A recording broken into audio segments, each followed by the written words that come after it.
Blonsky came up with these ideas. Sit behind the bin.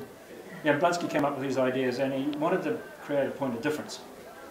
And he said that we should be child-friendly or family-friendly because of all the stadiums and things that we have, and the sports and the ILT and all the community trust funding, which makes it a lot easier for young people to participate in sport and social activities. So that's where it's coming from. We've still got to do a lot of work on that yet, but it's designed to try and create a point of difference in the garden.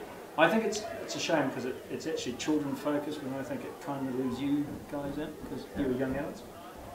So it doesn't really assist you guys. Sorry. Oh, I have a couple of questions. Yeah. I don't really know much about the Google business, but people talk about getting a mall, but do you think that would like completely kill off the CBD? Yeah, 10 years ago malls. Yeah, good question. 10 years ago malls were the thing. Yeah. And nowadays the research tells you that you're better to have streetscape, they're called streetscape. Yeah. And that's your streets with traffic moving through, but have it nicely landscaped, sheltered areas, cafe culture, coffee bars. I think they might putting a roof over East Street there. They've talked about that, but it's very expensive, and I don't know whether it's kind of feasible. It's an option, but I think you do that if you shut the vehicles off, but they don't want vehicles to be shut off. What about the, Does he want to? have you passed that bylaw about boy races, how they can only drive up and down D Street or certain streets a certain amount of time? That's not our bylaw. That's traffic police issue. Oh, yeah, they have all those powers. Yeah. The young people want us to, so I'll show you, car enthusiasts want us to create an area where they can go and park their cars up in the alcohol-free zone in the CBD, Central Business District. And we've set up a task force now to look at that. I actually think it's a kind of goer, because the car enthusiasts really want to just come along, park their cars up, and then people meander around and look at them and all that sort of stuff, so make them dance and jiggle, you know what these cars do. And so I think that's not a bad idea, but we're still working on that as well. It's a big problem throughout the country. How does someone become a city councillor? How does one become a city councillor? All right, just to give you a bit of background, you vote, and in Invercargill, a bit different to some of the other centres, you vote for your councillors at large. In other words, you don't have a ward system where you might have this area, like Rosedale will be one ward, South Invercargill, North Invercargill, Waikiwi, will all be little wards, and you just vote for one person in that area. Whereas in Invercargill, you vote for 12 councillors, and it doesn't matter where they live or reside. And so you put your name forward as a nomination, and you've got to have a seconder. You have to pay some money across to the council, so that stops the bogus candidates, if you like. So you've got to put your money where your mouth is. So if you get over a certain percentage of the votes, you get that money back. And then you have about 2 months to campaign and get people to vote for you. It's much easier to get onto council if you've got a high profile.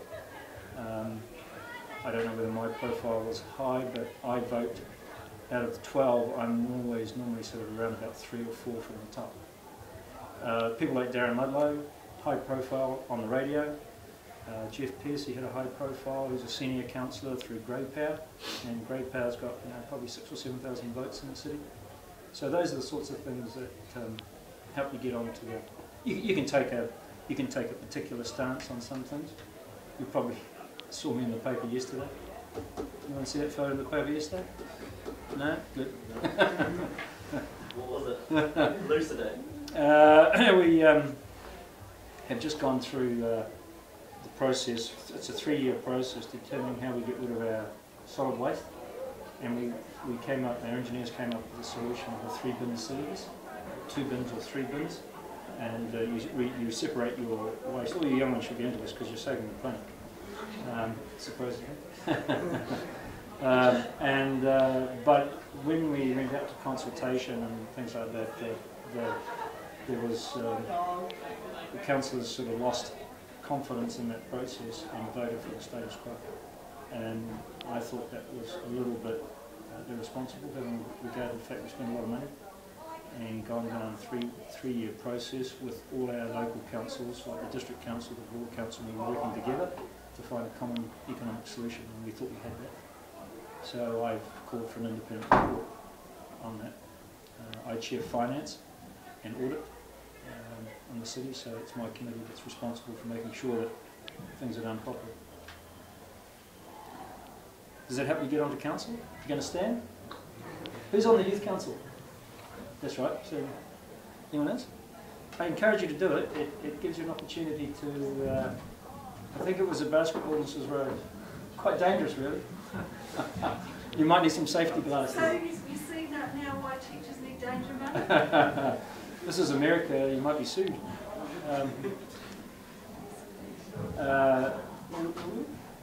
Oh yeah, you should stand for the youth council.